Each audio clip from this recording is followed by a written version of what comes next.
नमस्कार मित्रों, बहुत बहुत स्वागत है आपका हमारे चैनल पर। आज हम चर्चा करने वाले हैं ज्योतिष श्रृंखला के अंतर्गत एक बड़े महत्वपूर्ण विषय की, अग्निमास।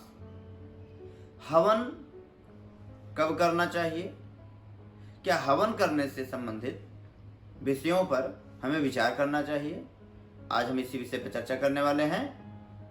तो मित्रों, अगर आपने अभी तक हमारे चैनल को सब्सक्राइब नहीं किया है तो कृपया सब्सक्राइब करें और बेल आइकॉन के बटन को जरूर दबाइएगा। तो आइए बात करते हैं अग्निवास की। अग्निवास का महत्व क्या होता है, अग्निवास का तात्पर्य क्या होता है? अग्निवास का तात्पर्य होता है अग्नि का वास अर्थात निवास इस समय कहां पर है, इसकी ज्योतिष के आधार पे गणना करना, समझना अथवा जानना। मुहूर्त चिंतामणि में एक श्लोक दिया गया है, सैका तिथिर्वार युता कृताप्ता शेषे गुणोभ्रे भूयुवन्निवासः सौख्याय होमे शशियुग्म शेषे प्राणार्थनाशो दिवि भूतले च। इसका तात्पर्य, यह एक सूत्र है, यह श्लोक एक सूत्र को प्रदर्शित करता है, एक नियम को प्रदर्शित करता है। इस श्लोक में बताया जा रहा है, सैका तिथिवार, तिथि में एक जोड़ दीजिए, स एका, उसके बाद वार जोड़ दीजिए, जो वार हो, रविवार, सोमवार, मंगलवार। चूंकि तिथि की गणना जो होती है शुक्ल पक्ष से होती है, तो शुक्ल पक्ष से लेकर के वर्तमान तिथि तक कि जो भी संख्या हो उसमें एक और जोड़ दिया जाए।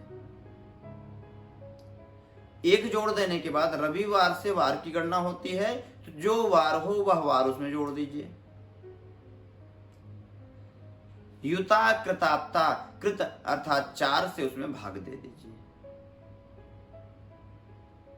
4 से जब आप भाग दे देते हैं तो जो शेष संख्या होती है, शेषे गुणोभ्रे भुवि वह्नि वासः,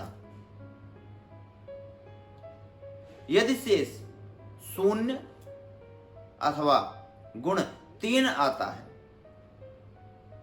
तो भूमि पर ही अग्नि का वास समझना चाहिए।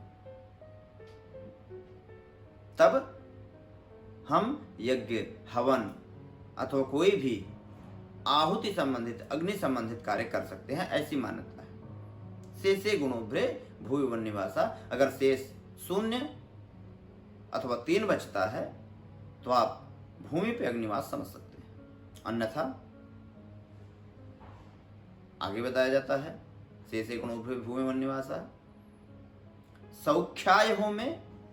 अब अग्नि पर, अग्नि का वास यदि भूमि पर है तो सौख्याय, सुख देता है, होमे अर्थात हवन आदि कार्यों में, अग्नि आदि संबंधित विषयों पर सौख्याय होमे। लेकिन शशि युग्म शेषे,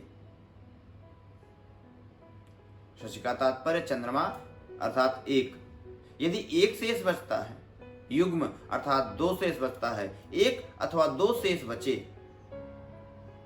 तो क्या होता है, सौख्याय होमे शशि युग्म शेषे प्राणार्थनाशो दिवि भूतले च। प्राण और अर्थ दोनों का नाश करता है, अर्थात यदि 1 शेष रहता है तो प्राण का नाश होता है। अगर हम उस समय आहुति दें, हवन करें तो, अग्नि का अनुरूप कर्म न करें तो। और यदि 2 शेष बचता है उस समय यदि हम हवन आदि करते हैं तो कहीं न कहीं हमें अर्थ अर्थात धन की हानि होती है। दिवि भूतले च, क्यों? क्योंकि यदि 1 शेष बचता है तो अग्नि का वास दिवि अर्थात आकाश में होता है, और यदि 2 शेष बचता है तो अग्नि का वास भूतले, भू के तल पे अर्थात पाताल पे होता है।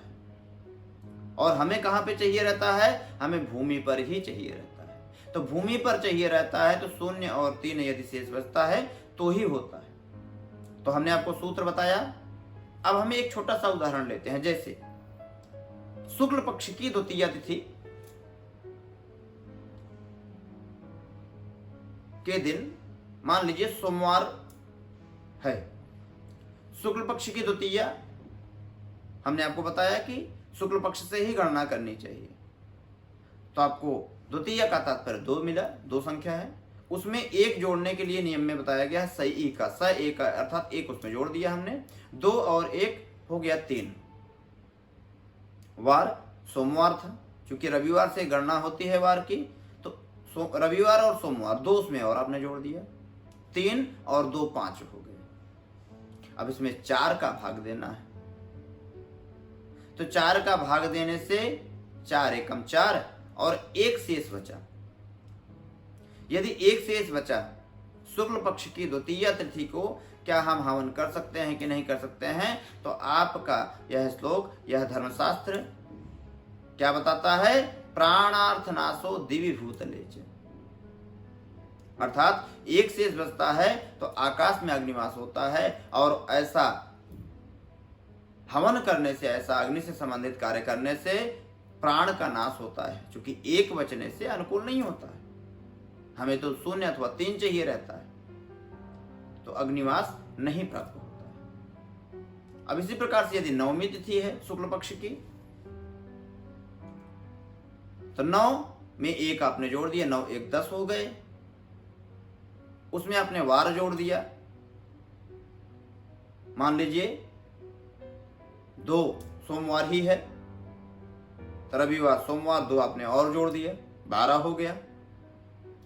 अब उसमें आपको 4 का भाग देना है,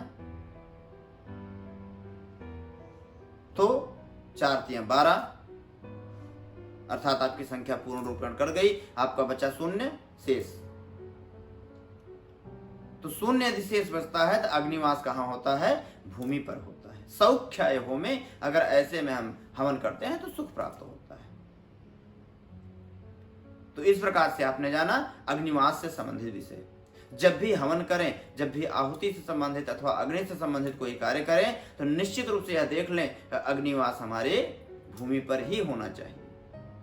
अन्य कहीं होता है तो हमारे लिए जीवन अथवा धन से संबंधित हानि होती है, हमें इसका अवश्य विचार करना चाहिए। तो आपको हमने बताया आज अग्निवास के विषय में, अग्नि के स्थान के विषय में, अग्नि का वास कहाँ पे होता है। वीडियो आपको अच्छा लगा हो तो लाइक करें, सब्सक्राइब करें और अधिक से अधिक शेयर करें।